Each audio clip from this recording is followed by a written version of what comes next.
Welcome everyone. Thank you for joining me on the M365 marathon. Good to see you here. Today in this session, we would be speaking about. I would be speaking about Teams API management using the SharePoint framework within the SharePoint framework. And this is about myself. Before we start, I would introduce myself. This is about me, Senthamil Selvan. My name is Senthamil Selvan. Your name is missing because I really want to see my blog or the YouTube channel to get to my name. OK, so you can subscribe my channel in the YouTube, and I would be posting more of SPFx videos as well, and the blogs more of SharePoint. And this is a snippet of my just videos which I post for SharePoint.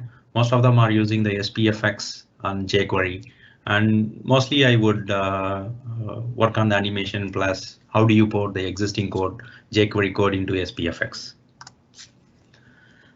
Today's session, we discuss more about the Teams API. As you guys know about the Teams, Teams has a backend of REST API call, which you can use to manipulate the team, like creating a team, adding a member. You can see the list of all the APIs which are already listed down. Comprehensive list is already in the docs.microsoft.com, and you can see those consume those APIs through SPFx. It's not just the SPFx SharePoint. Teams API can be consumed by any of the HTTP REST post or the GET method, not just restricted to the SharePoint SPFx. They have the REST API. You call them the REST API, passing the authentication and authorization, and those REST API would return you the JSON. Based on the JSON, you can show your application. It's not just restricted to the SPFx. And I have created some of the demo. One of the demo, which is hardcore demo using SPFx. I would just list down the teams which I have joined as a member of. So one of the APIs I would go through in, and what are the steps to call those API or consume those API. I will go through that. Just a brief about Teams API, and most of the Teams API is go through the Graph API, REST API. Those guys who are a developer around the SPFx or any development using REST API, Microsoft has been promoting Graph API for a long time. And there is a very good URL. Later I show you the URL, which is the first one you can see in the slide, which is the Graph Explorer. This is a very good tool which I use most of the time before I consume the Graph API and check how the JSON format is. Because based on the JSON format, you can manipulate your object, and later you can program based on the Graph Explorer. The REST API is, again, it has a get, post, all the method which supports for the HTTP protocol. And finally, it returns you the JSON. And JSON manipulation is up to you and how do you manage it. And the post operation in any of the Graph API, it again takes the JSON. When you post it, the payload to the HTTP will be the JSON method. And you have to specify in the header if you are using the REST API or the JSON payload, you need to specify all your HTTP header application as a JSON so that it can understand what is the payload which you are sending in to the HTTP. Teams API Graph Explorer, it has several options to play around with before you start working on it. These are some of the samples of the Teams API which you already have in the Graph Explorer. I will go through once to the Graph Explorer. So if you can see here, this is the Graph Explorer. Most of the developers should be used to now, especially the SharePoint developer or any of the Graph API user. I already logged in with my Office 365 tenant, which is already listed here. And when you filter out by the Microsoft Teams, they already have several APIs. This list grows exponentially over the period of time. When I start working on the Graph API, I used to see just applications or the Outlook. Mostly they started with the Outlook and the calendar and the API. Now the list grows tremendously long. And you can see there, these are the APIs which I have mentioned in the slide. And also, this is the API I would call in the today's sample in the demo using the SPFx. Basically, this API is nothing but it uses the get method, call this URL using the HTTP get, and finally when you get the reply in an array of all the teams which you have joined in. Currently I have 2 teams in my organization which is in the tenant, and when I call this REST API, it should return me this array which contains the 2 teams, and later I would display it in a format which I was looking for. So that would be one of my demo scenario today. And this is a Graph Explorer, if you can see. Let me switch back to the slide. Okay, so these are the APIs which the team API literally has. One of the key scenarios to use the Graph API within SPFx, you need to have a web API permission, which you can set it in the management administration website. And this web API permission is granular, which means that you need to specify in your web part what is the level of permission you are looking for. Example, if you are calling a just read operation, like you want to get all the teams which are available, kind of a read operation, then you have to specify what is the area of a permission you need, like teams or the groups or a people. So it depends on the permission you need to specify in your web part, whether you want to read or write or read, write all. So there are a level of permissions which is specified in each web API. Let me go back to the screen and show you some of the APIs which are used. Maybe I'll go back to, okay, this is one of the good scenarios you can see.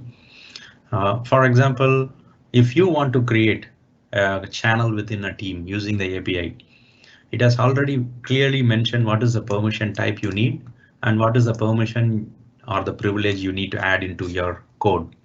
It's not just the SPFx, any HTTP post or get method you're using either by plain jQuery or JavaScript or Angular promise method or the get method.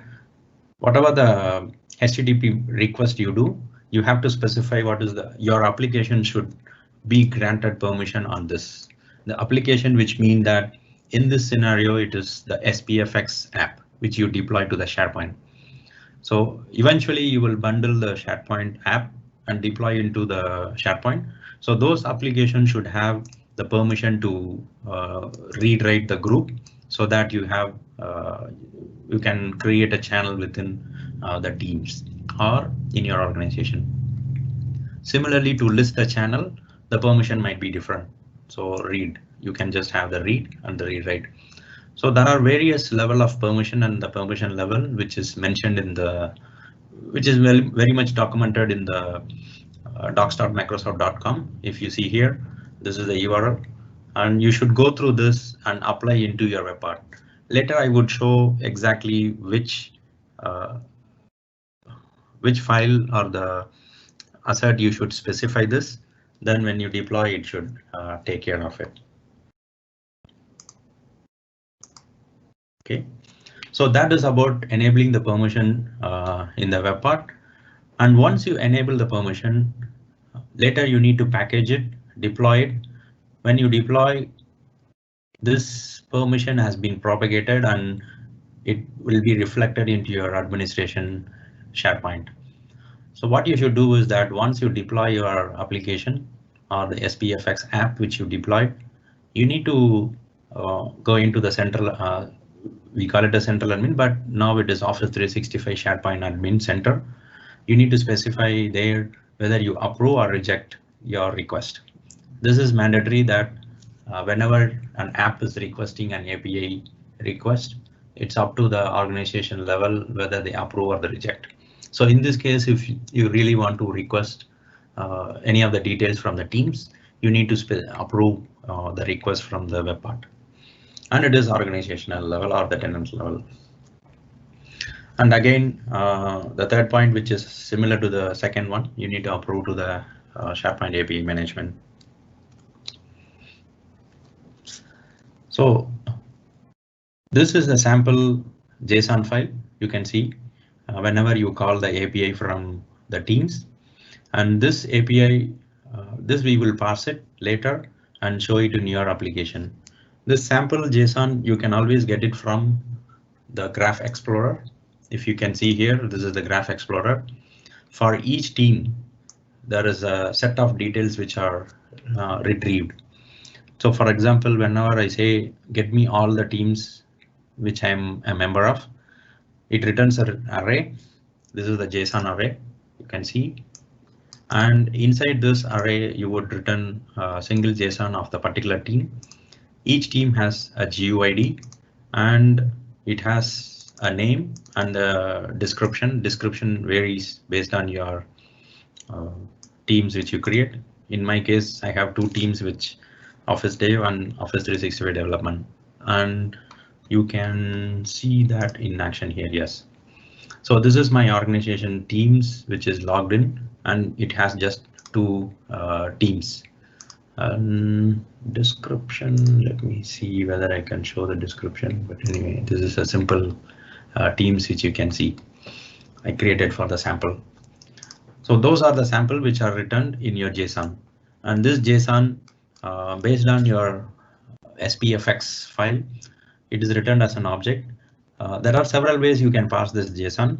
In a normal JavaScript scenarios, there are several packages or utilities available.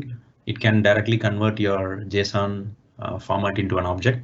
Then you can just iterate the object and push into your UI in whatever the way you want to display in. SPFx has an option to convert that into a graph types. For that, you need to use the npm install to install the graph type. Then you can parse it or find out what are the properties within this object. So whenever it converts into object, it converts into a typed object. Then you can find out what are the properties which you can see here. So that's about the sample of the JSON which you can use. Let me jump into the demo in a minute. For that, I should share my Visual Studio first. So before I start Visual Studio, what I do is I would start creating SPFx from the scratch and then go through what are the settings you need to do before you start programming with Graph API or the Teams API. So for now, usually what I do is I would use the yo command with all the parameters within specified whenever I run or create a SPFx.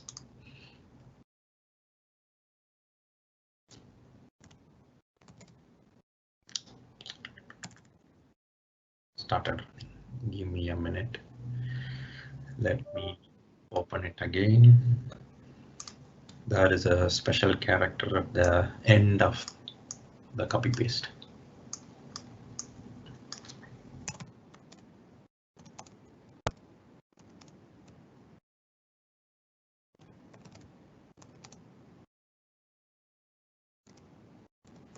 Okay. So this would be my command. At least at this time it should work. Yes. So usually whenever I start creating a yo command, I usually use this backcode symbol and open all the parameters within. The solution name I'm creating is the SPFx teams, and the component name is just a web part which I'm going to display. A description of the component, which is again the description of the web part, and skip deployment, and it is an npm package. Those are all the self-explanatory. Usually people tend to give it individual, but I just type it in a parameter wise. Then it starts to create component required. No. OK, so this would start creating a SPFx component. This is the first step in creating SPFx component. So I have already created. Meanwhile, before we go into that, Okay, so this is one of the sample SPFx component which I already created. Meanwhile, those component is running at the background. So if you see here, we start with the configuration first and then go through all the component which are there. This is just the basics of the SPFx. If you are already a SPFx developer, you would get to know all those. In this sample, I have not used any of the framework because I'm just using the plain SPFx without any framework. If you are familiar with React or Angular, you can select your framework of SPFx and it will start to apply to your component. OK, and for this sample in the demo, I'm using the jQuery and the Bootstrap because those are my kind of a favorite. You can see in the package, it has already been included, Bootstrap and the jQuery, and the jQuery types as well already included. OK, so these are the basic steps which I do. I also have my own videos. If you see here, how do you include? This is my channel. This is my videos and my playlist. SPFx. Oops. I would start to run. Let me show here. OK, so if you see here in one of the videos, I have clearly mentioned how do you add your SPFx with jQuery and the Bootstrap. So there is a step-by-step guide on how to include those jQuery and Bootstrap and use it in the SPFx component. You can go through that later in case if you want to how to include jQuery and the Bootstrap. There are several ways to include, but this is one of the way I am using it. There is no such hard rule that you should use this, but this is one of the way you can include your Bootstrap and the jQuery. And once you install those components, I've already included in the package solution as well. Sorry, in the config.json. You can see here, I've already mentioned those include, but bear in mind that these are optional component for calling the Graph API and the Teams API. This is just my way of convenient to program jQuery so that it's easy for programming. So if you are using React, it is not a mandatory step. You can skip this and you can directly start using the Graph API client, which I would go through later. OK, so this is not a mandatory step. And I have specified. So next is the web part manifest. So if you take the web part manifest, these components are already there. And one thing I want to show you before you start programming with. OK, so this is one of the mandatory steps you should do for SPFx with Microsoft Graph API call. The web API request. This is the one which I mentioned you. You should open the package solution.json and you need to specify this web API permission requests and put it in an array, and you have to specify Microsoft Graph and whatever the permission you want to have, read, user. In my case, I'm going to get all the join, whatever the teams which I joined in. So these three is sufficient if you're just using to read details from the teams. And this one is to create a channel or create a team within the Microsoft Teams. So I have included all. So this is mandatory step you should include in the package solution.json. So once you include that, you can directly jump into the web part file. Then you can start programming in. So if you see here, let me open, I think the creation of web part template should have been completed by now. I want to show you from the scratch on how it is done.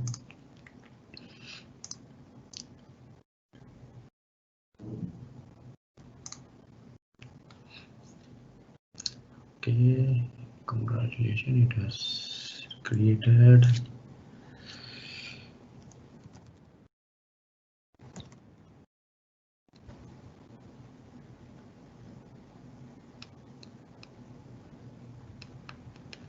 It had created the template. I've asked him to use source. Okay, it is under project routed. Oh dear. I'm just trying to find out the project name. Give me a moment. It should have created under teams. Project sample. Okay, never mind. Let me go back to the Visual Studio. Okay, so this is the web part code which you can see here. This is the main web part TypeScript code. I have not included any of the framework, so it is a plain JavaScript or the TypeScript code which you can start writing in. And if you want to include several other details, let me open up the details here. Okay, it is here. Okay, details here. So now from the current version of the SPFx, I'm not sure about the exact version number. Previously, when you are trying to call the Graph API or the Teams API, anything related to the MS Graph, you will have to specify the authentication mechanism plus the HTTP client, and the header you have to specify the authorization code, and it takes a lot more effort to call the Graph API before. But now the latest SPFx sample or the SPFx framework, you don't really have to do all those steps now. Why? Because Microsoft has already packaged most of the heavy lifting operations which you do on the Microsoft Graph, like wiring up your authentication and authorization. It has been already been done within and included in the package already. So the first step you should do is that you should import your SPHTTP request using the MS Graph client. Nothing but the HTTP client request, which is specific to SharePoint or the SPFx. It is a kind of a normal HTTP post or the GET, but slightly fine-tuned for SPFx component, and it takes care of sending out the header and the authorization bearer. So all those predefined header plus the content is already set, and all you need to do is that import your HTTP, and you have to specify this context.client factory. So MS Graph client factory is one of the factory method which are wrapped around your client, Microsoft Graph client, and you can call your graph method within your API. So in your main web part, you can specify your graph client, import your graph client. These two are optional, as I mentioned you. These three are kind of optional. I tend to use the jQuery just for the sample and the Bootstrap to make it look nicer. These three are optional, and in your main render method, you can call your graph factory using your whatever the method with the client. So here what I'm doing is that the MS client factory, I'm getting the client. Once I get the client object, make sure that the client object is instantiated, and once it instantiates, I'm just calling the client.api, which is the API method, and I'm calling this one. So if I zoom in, maybe I will slightly zoom in to. Okay, should be visible by now if the screen is small. So this is the core method which is called when you are implementing the Graph API. These three steps are for getting the client object initialized from the factory, and once it is initialized, this is the core step to call the API.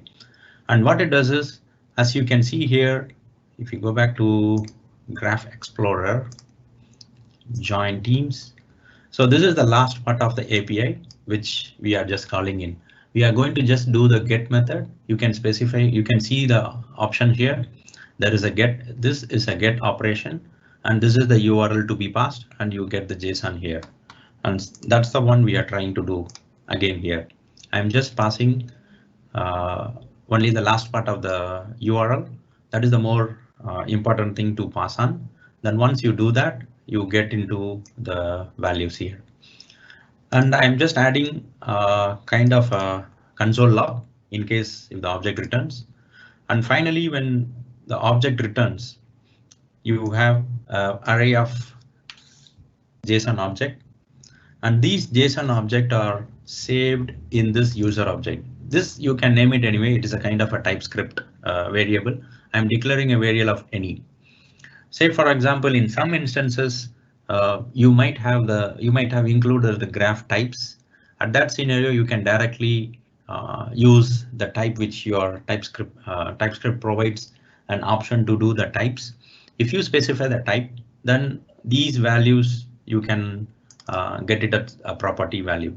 So you don't have to look into the JSON file and find out their exact property. Your object should give you the properties which you are looking for. And when you call the get method, the options are here. You can see the options here. It takes one callback method and a promise, and basically it is a promise of a callback method. And in the callback method, I am just passing whatever the error operation which comes in and the original response from the get method. And if there is any other raw response which I want to use it for some other purpose, I can use it. So in this scenario, I'm not using it. If you are using it, then you can look into it. This is a JSON object. It has a value, and this value is nothing but this array which is passed in. If you can see here, dot value gives you this. This is an array. So the user object, the object which I specify user, is at the top level, and I'm getting the value. Value is nothing but an array in this here. So it is exactly, you should get it as a value because it is returning you as a value. So you'll have to typecast it to the value. And this is a normal JavaScript code. You're just iterating through the array. This is a simple kind of normal JavaScript code. TypeScript method you can include. I mean, you can write it in a better way, but just for the sample demo, I'm just using the plain JavaScript like a normal person to understand is the for loop. And I'm just assigning it to each team object. I'm just assigning it to my object, and later I'm just printing the team ID and the display name plus the description. So in my scenario, I would have 2 teams which I'm a member of. So once I get this team description, I'm just appending it into my table format. I'm using the Bootstrap table, so it looks a bit better than a normal HTML file. So these are all like optional HTML content which you can write. If you want to have a nice looking UI, you can just create your own Bootstrap or any HTML, apply your Office Fabric as well. I'm a fan of Office Fabric component as well, or the Fluent UI. You can use the Fluent UI Office Fabric, include that and create your own HTML. So it's up to you. And this is the syntax to include this variable which are formed using a row. Basically, it forms a row. It creates 2 rows and then appends in here. And finally, it is displayed into the template HTML, which is part of your render method. So if you see here, document.inner.html, I'm just forming the HTML, inserting my return value, and finally gives here. All these operations are happening only when you get to have the client object. Okay, if you don't have the client object, MS graph client object in this example, it would be empty. Nothing would be shown in your report. And since I'm using the jQuery for my demo purpose, once these HTMLs are formed and I'm just appending or modifying the DOM to insert a click method. This happens only after I create this HTML. So I'm including this jQuery to just add the click method. Once you click here, then a team is created or the channel is created here.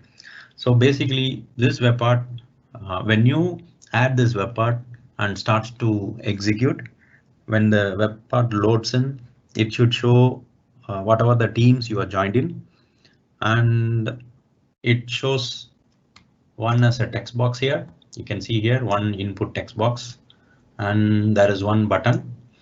What does it does is whatever the team ID you copy paste into the text box, you click on the create channel. It should create a channel behind the scene into your specified team ID.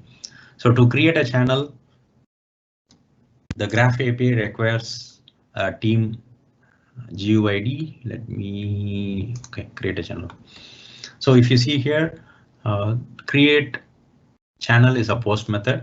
They have clearly mentioned it is a post method, and it takes a parameter of the teams and the team ID. Team ID is nothing but the GUID, and this GUID you'll have to get it from the user or iterate through the team and get the ID. In my case, in this demo, I am returning two teams and providing a text box to enter in the team ID. Then I would append it into the URL, and this URL will be a post method in my demo code. Okay, so this is my post method in my demo code. Let me compile this and then try to run gulps hyphen no browser.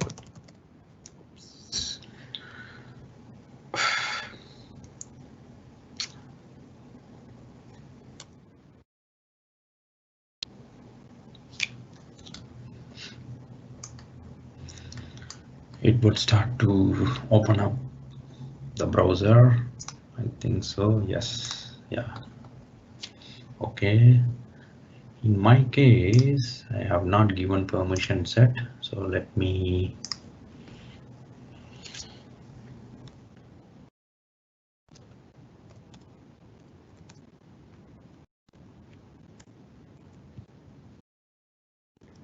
Usually to test, I run the gulp serve, and then I usually run with the no browser and specify my own URL here. Let me open it here. Workbench. Workbench.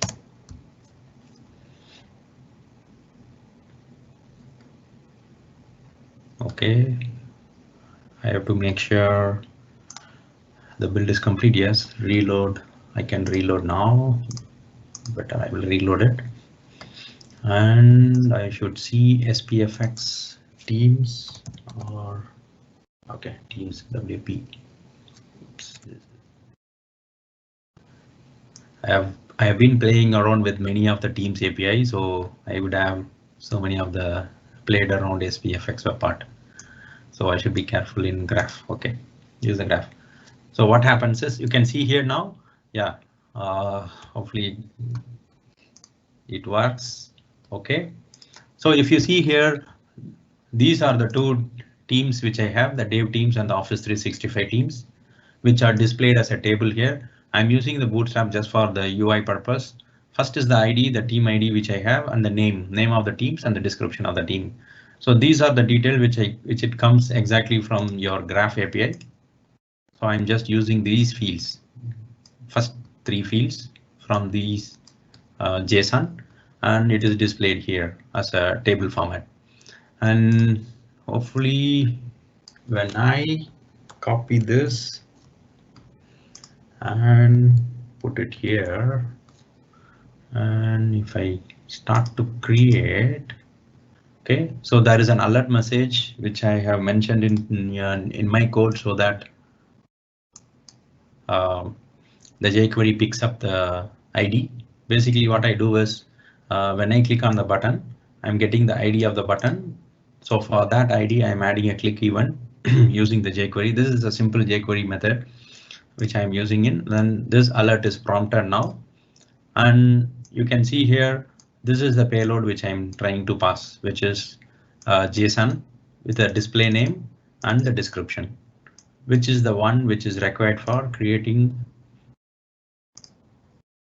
Let me go to create channel. Yes. So exactly this is the payload which is looking for. So you can create a channel using this payload. So hopefully it should work. Okay. I'm not displaying any of the return here. Let me find out whether it has already created or it is not. Okay, let me go. Yes. Okay, if you can see here, it had called the API and it has created the architecture. See, architecture is the name which I have specified in my Graph Explorer in my Visual Studio. Okay, so this is the name which I mentioned in the Visual Studio, and this is the channel description which I specified. And when I call this method, it had created, and then hopefully I should see the. Let me use the F12 keyword to debug to make sure that. Okay, you would see so many of the errors here, but graph call object data meta teams values. So this is the first call which it is used to call in. The second call, I'm not returning anything. Let me find out exactly what is that it returns. Post response. Okay, post response. Let me add.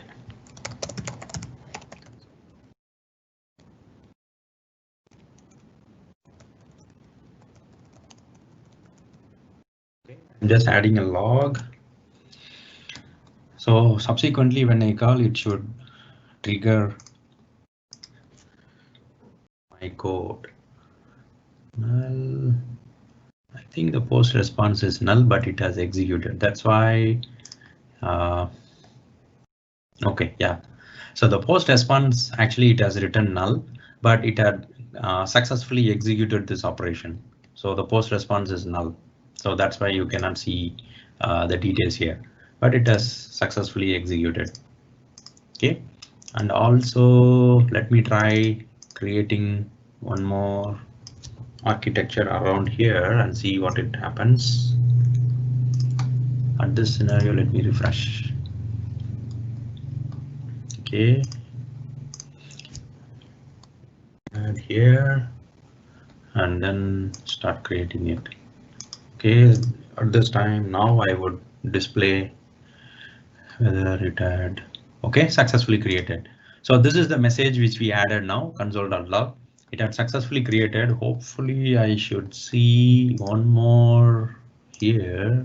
Please work. Yes. Yeah. So you can see here again under another team's channel architecture is created with the SPFx component. So similarly, there are so many of the options which you have. You can have the list channels, create channel, update channel. So the list of all the APIs, you can see it here. Almost like you can even chat a message and as kind of a small mini Teams management. You can create a very good looking web part with all the Teams actions within. Like you can have your buttons to have create teams, manage teams. So all these APIs would really work. In this demo, actually, I have shown you one get method and one post method. So whenever you post, you can specify your payload. So depends on that, you can keep calling your Graph API. Based on the Graph API reply or the response, you can take an action on based on that.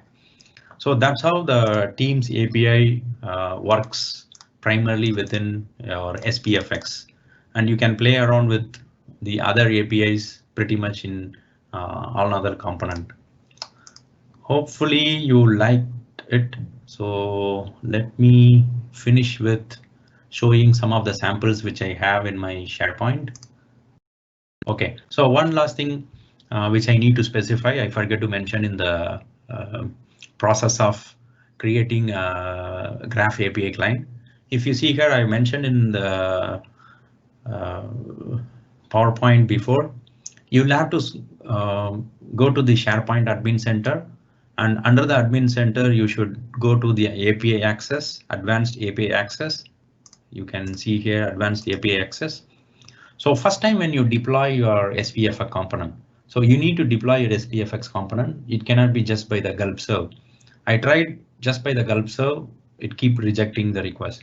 So what you should do is at least once you should package your SPFx and deploy it into your apps SharePoint. So once you deploy, your pending request comes in, then you approve.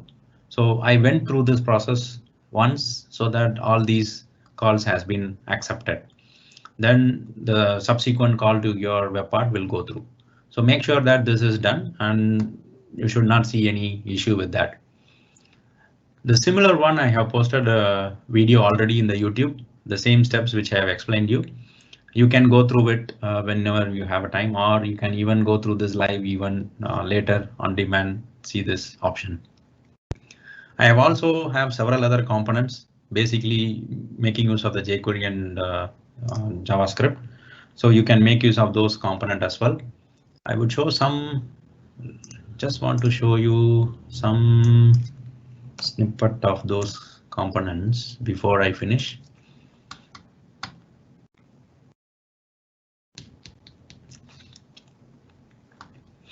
Okay, so this is my, oops, sometimes this URL gives me a trouble. Okay, so this is the jQuery, which you can see here. Okay, so this is the demo sample, which I have posted already in the YouTube, which you can see how to use the jQuery and Bootstrap plus the font awesome. So I'm a fan of kind of font awesome, but after the Fluent UI Office Fabric comes in, I started using Office Fabric as well. And again, Bootstrap is also good. And you have several other component which I posted the full source code, like the owl carousel. So you can use these carousel within your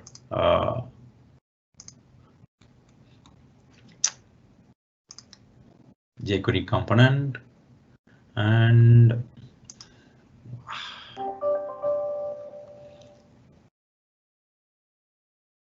okay, and there is one more. Just quickly go through these components before.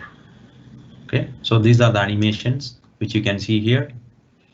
Okay, so animation components, when you can use the animate.css. I have several samples which you can see here. And then the hover animation, whenever you mouse over certain component, there are several animations you can do. Pretty cool animations you can do with, and this comes with along with the property pan as well. Okay, you can see the property pans. Okay, what are the type of animation you want to have? You can have your square object or whatever the left to right animations. So you can pretty much have all the component within. Okay, so these are the animations. They have so many animations which you can use of. I'm republishing it. You just see that these are the animations. Final one before I close, the JPages. This is one of my favorite component. See here you can have animation while you navigate the pages. It's a very old component, but it works out for me. You can have multi-level of animations whenever you navigate a page. Okay, so these kind of components, SPFx component, you can build general, and you can add your Teams API within those components and then start doing your SPFx. Okay, that's all from my